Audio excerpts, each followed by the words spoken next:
When my daughter-in-law told me it would be better if I lived somewhere else, I smiled. I do not know why I smiled. Maybe because I did not want her to see my heart break. Maybe because I was tired of explaining my worth.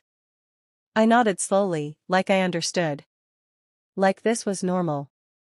Like a mother being asked to step aside was just part of life. Inside, something very old and very soft cracked quietly. I had carried that boy for 9 months. I raised him for more than 30 years. And now, I was being told I was extra. That night, I sat alone in my room. The walls felt closer than usual. The house was full, yet I had never felt so alone. This is the story of how I gave everything to my children. And how, in the end, I was left holding silenced. I am a simple woman. I never chased big dreams. I never asked life for luxury. All I wanted was a peaceful home and happy children. My husband passed away early. Too early. One day he was there, and the next day, I was learning how to breathe without him. From that day on, my children became my world. I worked small jobs. I saved every coin. I skipped meals so they could eat better. When my son was sick, I stayed awake all night. When he failed, I told him he was still enough. When he succeeded, I stepped back and thanked God quietly. I never kept count of what I gave. Mothers do not keep records. We only remember faces, not sacrifices. Our home was small, but it was warm. We ate together. We talked.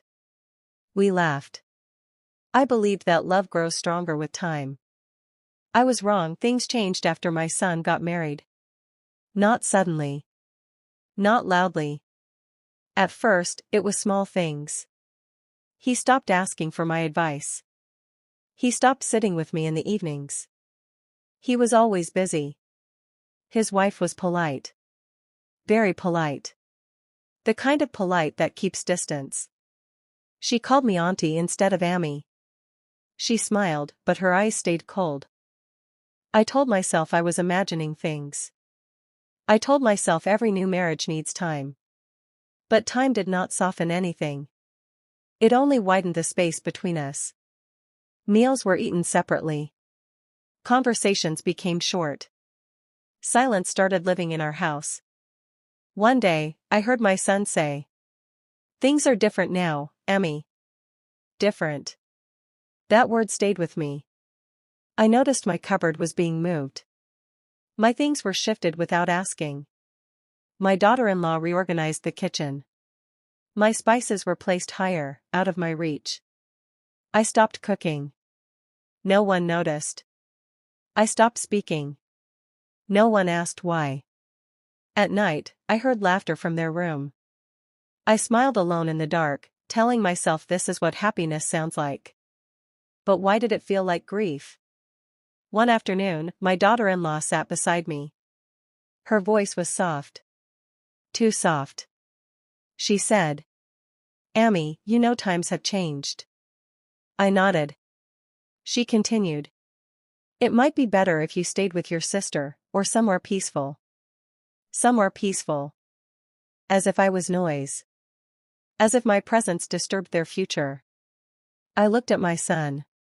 He did not look back. That was the moment I understood everything. That night, I packed slowly. Not because I was leaving. But because I finally saw the truth. A mother's place is only secure until she becomes inconvenient. I folded my clothes.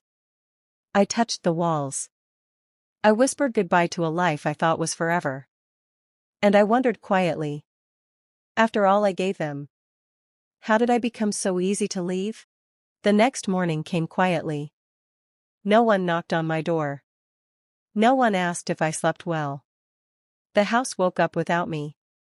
I sat on the edge of my bed for a long time. My legs felt heavy, like they did not belong to me anymore. I listened to the sounds outside. Cups clinking. Water running. Life moving on. I realized something that morning. I was not angry. I was not shouting inside. I was just tired. Tired of adjusting. Tired of being careful. Tired of pretending that distance did not hurt. I folded the last shawl slowly. It still smelled like my old home. The home where my children once ran toward me. I whispered to myself. It is okay. Mothers are strong. But strength should not always be silent. I did not make a scene. I did not cry loudly. I did not blame anyone. I walked into the kitchen. My daughter-in-law looked surprised. "Oh, you're up early," she said. I smiled again. That same tired smile. "I will be staying with my sister for a few days," I said. She nodded quickly. Too quickly. My son stood near the door. His keys were already in his hand. He said, "Take care, Amy." That was all. No hug. No pause. No regret. I stepped outside with one small bag. The door closed softly behind me. That sound followed me for days. Life at my sister's house. My sister welcomed me warmly. She hugged me tight. Tighter than anyone had hugged me in years. She did not ask questions. She only said, "You look tired." Sometimes, one sentence is enough. At her house, I slept deeply for the first time in months. No tension. No fear of being unwanted. But peace also brings memories. At night, I stared at the ceiling. Faces from the past came back. My son as a child. Holding my finger. Calling my name again and again. I wondered when that voice had changed. I remembered the nights I stayed awake sewing clothes. The mornings I sent him to school with ironed uniforms. The prayers I whispered when he was sick. I never told him these things. I thought love did not need reminders. But maybe silence teaches people the wrong lesson. Maybe they forget days past. No call. No message. I checked my phone more than I should have. Every vibration made my heart jump. Nothing. I told myself. He is busy. But deep down, I knew. Busy people still remember what matters, a small, painful truth. One evening, my sister said gently, "You should not wait." I looked at her. She said, "Children grow up. Some grow away." That sentence hurt more than anger ever could. Finding quiet strength. I started helping my sister around the house. I cooked again. I smiled again. Not because everything was fine. But because I decided not to disappear. I went for morning walks. I talked to neighbors. I remembered who I was before I became only useful. Slowly, I felt something return. Dignity. The unexpected message. One afternoon, my phone rang.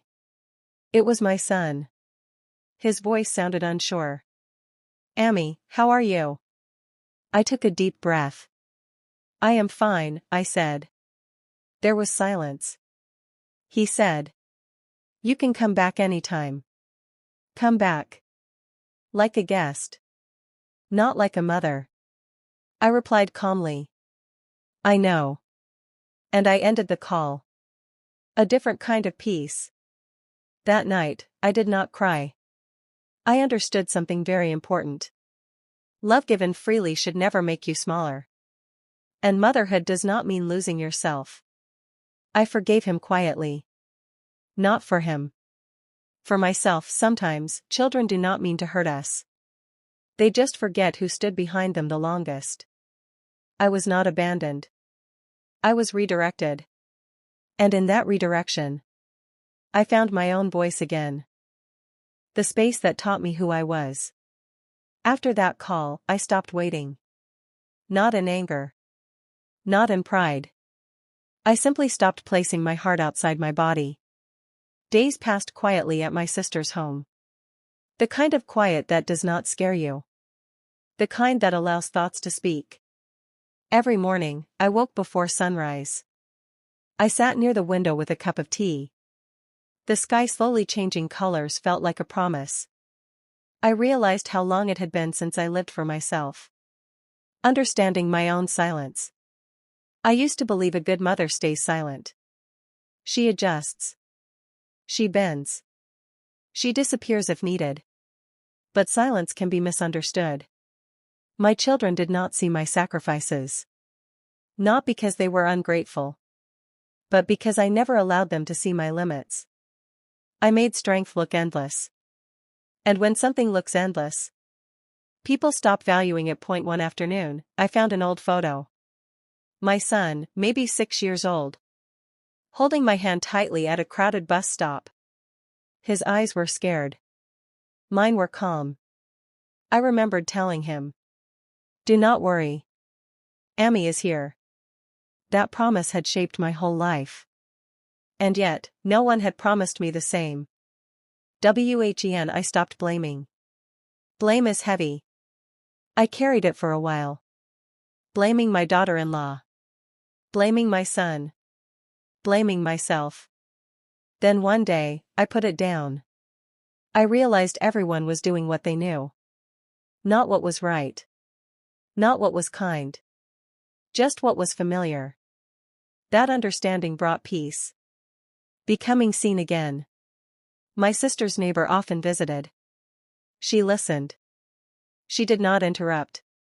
One day she said, "You have lived your whole life for others. Now live a little for yourself." I smiled. That sentence stayed with me. I started attending a small women's gathering nearby. We talked. We laughed. For the first time in years, I was not someone's responsibility. I was just a person. The second call. Weeks later, my son called again. His voice sounded different. "Amy, are you upset with me?" I paused. "No," I said honestly. "I am just learning how to breathe again." Silence followed. He said softly, "I did not realize." I did not stop him. I did not push. Realization grows best in quiet. A visit without expectations. A few days later, he came to see me. Alone. He looked tired. Older.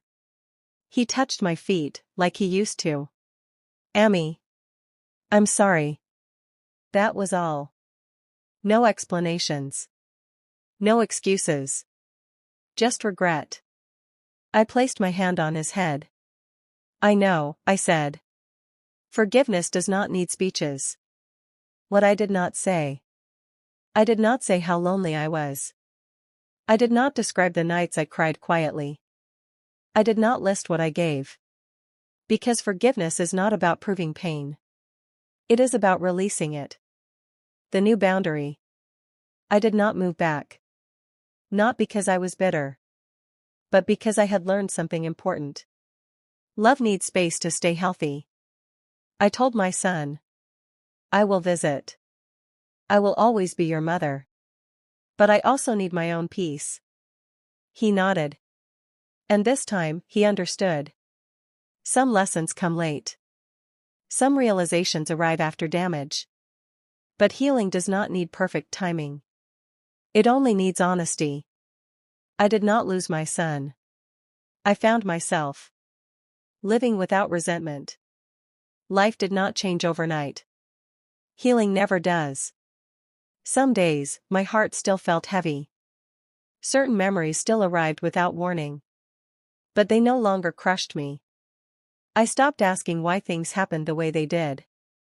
I stopped replaying conversations in my mind. Instead, I focused on how I wanted to live the rest of my life. With calm. With dignity. With honesty. My role as a mother, redefined. I am still a mother. That did not change. But I am no longer a woman who disappears to keep others comfortable. I no longer believe love means endless sacrifice. I realized something important. A mother's job is to raise strong children. Not to become invisible once they grow. Love does not demand erasure. Small moments of peace. I began enjoying small things. Watering plants in the morning. Listening to old songs. Folding clean clothes slowly. Peace often arrives quietly. I learned to enjoy my own company. I learned that loneliness and solitude are not the same. One empties you. The other fills you. Watching from a distance. I still see my son. He visits. He calls. Our relationship is gentler now. More respectful. We speak honestly, but softly. I do not interfere.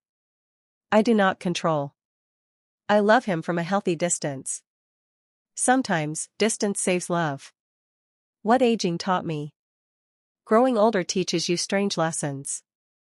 You learn that not everyone will return what you give. You learn that love does not guarantee loyalty.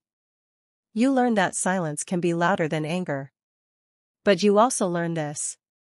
You survive. Even when you thought you would not. The question I no longer ask. I used to ask myself. After all I gave them, why was I treated this way? I no longer ask that question. Because the answer does not change the truth. I gave love because it was in my heart. Not because I expected repayment. And that makes me rich in a different way. A message to other mothers. If you are listening to this, and your heart feels heavy, please remember this. Your worth does not decrease because someone forgets it. Your love is not wasted because it was not returned. You are allowed to rest. You are allowed to choose peace. You are allowed to exist beyond service. I was never abandoned. I was simply pushed toward myself. Toward my own strength. Toward my own voice. Toward my own quiet life. And in that space, I found something precious. Self-respect. Today, when I sit by the window in the evening, I feel calm. Not because everything went right, but because I learned how to stand gently in what went wrong. Life did not give me what I expected, but it gave me what I needed. Understanding. Acceptance. And peace. And that, after everything, is enough. The days that followed. Life settled into a steady rhythm. Not exciting. Not empty. Just steady. I woke early. I slept on time. I ate when I was hungry, not when someone remembered me. There is a quiet dignity in routine. It tells your heart that it is safe again. WHEN memory visits without pain. Sometimes memories still came. My son's childhood laughter. The smell of food I used to cook for him. The sound of the door closing that last day. But they no longer cut me. They passed through me like clouds. Recognized. Accepted. Released.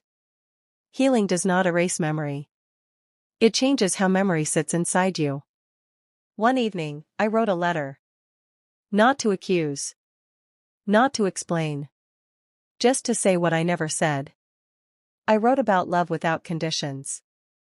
About the difference between need and presence. About how mothers also age. I folded the letter and placed it in a drawer. Some truths do not need delivery. Writing them is enough. I stopped looking for validation.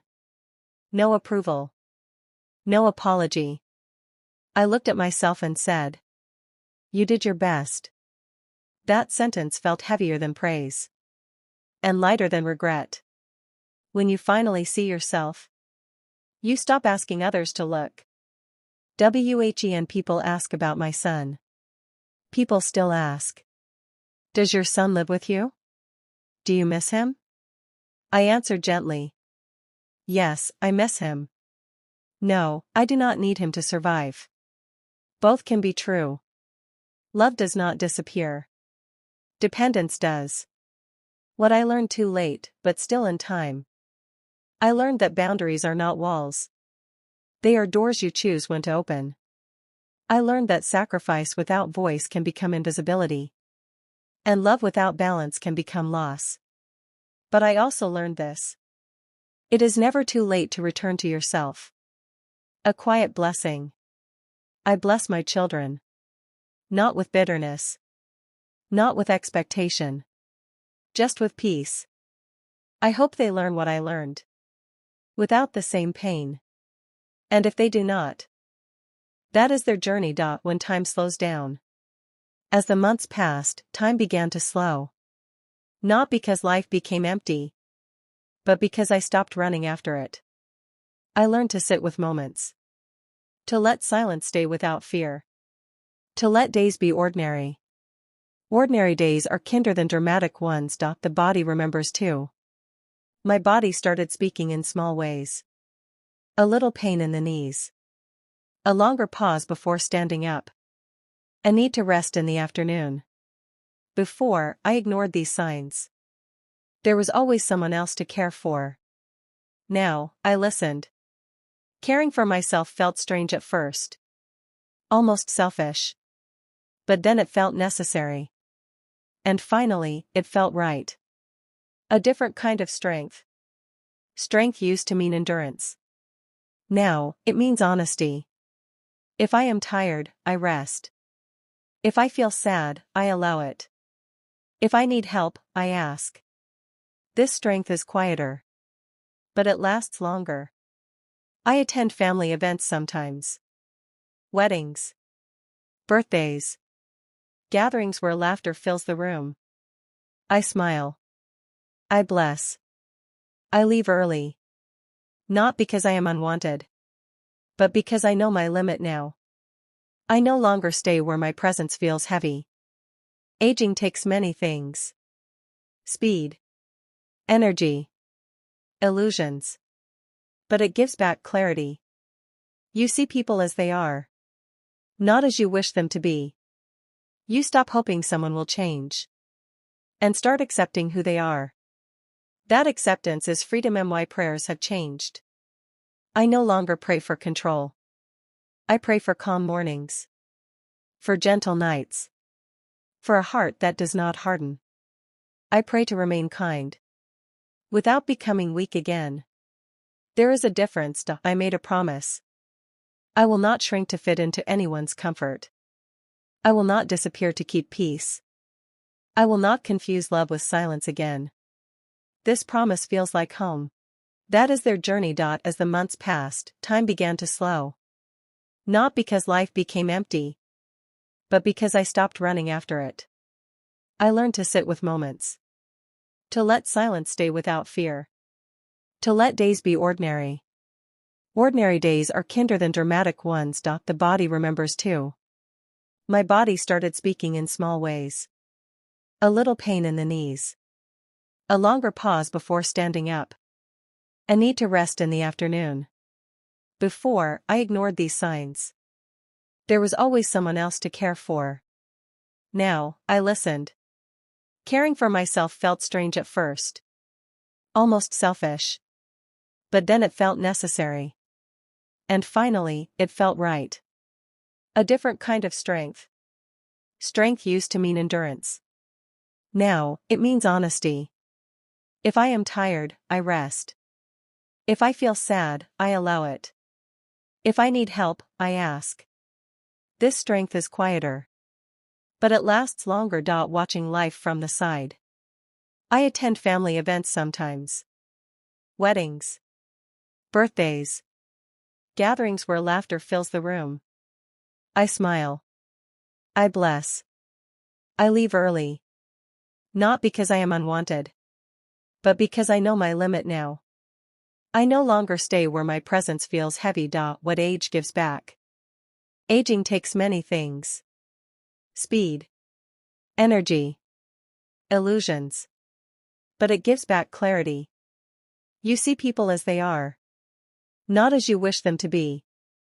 You stop hoping someone will change. And start accepting who they are. That acceptance is freedom. My prayers have changed. I no longer pray for control. I pray for calm mornings. For gentle nights. For a heart that does not harden. I pray to remain kind. Without becoming weak again. There is a difference. A soft promise to myself. I made a promise. I will not shrink to fit into anyone's comfort. I will not disappear to keep peace. I will not confuse love with silence again. This promise feels like home. Thinking about legacy. These days, I think more about what I will leave behind. Not money. Not property. Not things that can be counted. I think about memory. How people will remember my presence. Whether my name will feel warm when it is spoken. Whether my absence will feel peaceful, not heavy. Legacy is not built in big moments. It is built in how you make people feel. What I want my children to remember. I want my children to remember this.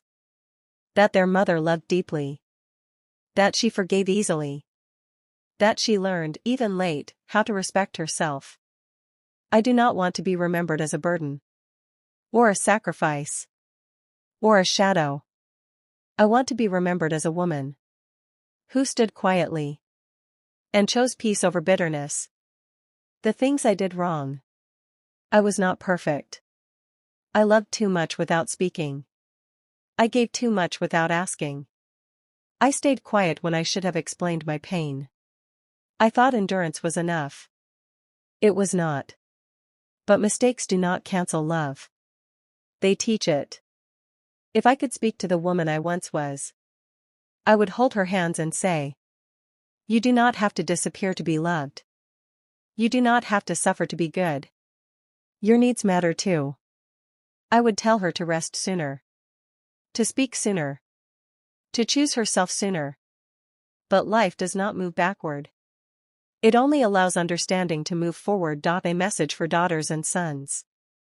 If you are listening to this, and you have a mother, please remember something simple. She may not ask. She may not complain. She may not demand. But she feels everything. Check on her. Sit with her. Listen without rushing. One day, her silence will become permanent. And you will wish you had heard it sooner. The beauty of forgiveness. Forgiveness did not arrive suddenly. It arrived slowly. In layers. In pauses. I forgave my children. Not because they deserved it perfectly. But because I deserved peace. Forgiveness is not forgetting. It is choosing not to bleed again. When I think of the future. The future does not scare me anymore. I do not know how long I have. None of us do. But I know how I want to live what remains. With calm mornings. With honest boundaries. With a heart that stays soft. I no longer wait for life to apologize. I take it as it comes. Quiet. Unfinished. Imperfect. There is a strange comfort in acceptance. When you stop expecting fairness, you start noticing peace. Letting go without hardening. Letting go does not mean closing your heart. It means opening your hands. I still love my children. I still pray for them. But I do not chase their approval. Love that demands self-erasure is not love. It is loss. The home I built inside. I learned something late in life. Home is not always a place. Sometimes, it is a feeling. I carry my home inside now. Wherever I sit, I belong. That feeling is gentle. It does not depend on anyone else. The power of softness. The world teaches us to harden after pain. I chose softness. Not weakness. Softness. A softness that forgives. Without forgetting self-worth. A softness that listens. But does not bend into silence again if you are still holding pain. From being overlooked. From being replaced. From being forgotten. Please hear this. You are allowed to step back. You are allowed to protect your heart. You are allowed to choose peace over proof. What remains? What remains is quiet strength. A calm heart. A steady breath. A life that finally feels honest. I may not have been chosen in the way I hoped. But I chose myself. And that choice changed everything. When words become fewer. As time moves on, I notice something. I speak less. Not because I have nothing to say, but because I have learned what truly needs words. Silence is no longer empty. It is thoughtful. I choose my words carefully now. Like you choose what to keep in a small bag. The relationships that stay. Many people come and go. Only a few remain. Those who stay do not demand explanations. They do not rush me. They do not measure my usefulness. They sit beside me. That is enough. I learned that presence is the rarest form of love. Making peace with the past. I do not rewrite my past anymore. I do not wish I had spoken louder, or given less, or loved differently. The past made me who I am, and I like who I have become. Regret is heavy. Acceptance is light. The meaning of being needed. There was a time when being needed made me feel alive. Now, being respected feels better. I no longer need to prove my worth through service. I simply exist. And that is enough. I think about goodbyes. I think about goodbyes differently now. Not as endings, but as gentle pauses. Life is made of many small farewells. To youth. To expectations. To versions of ourselves. Each goodbye makes room for peace. What I hope you remember. If you remember anything from my story, remember this.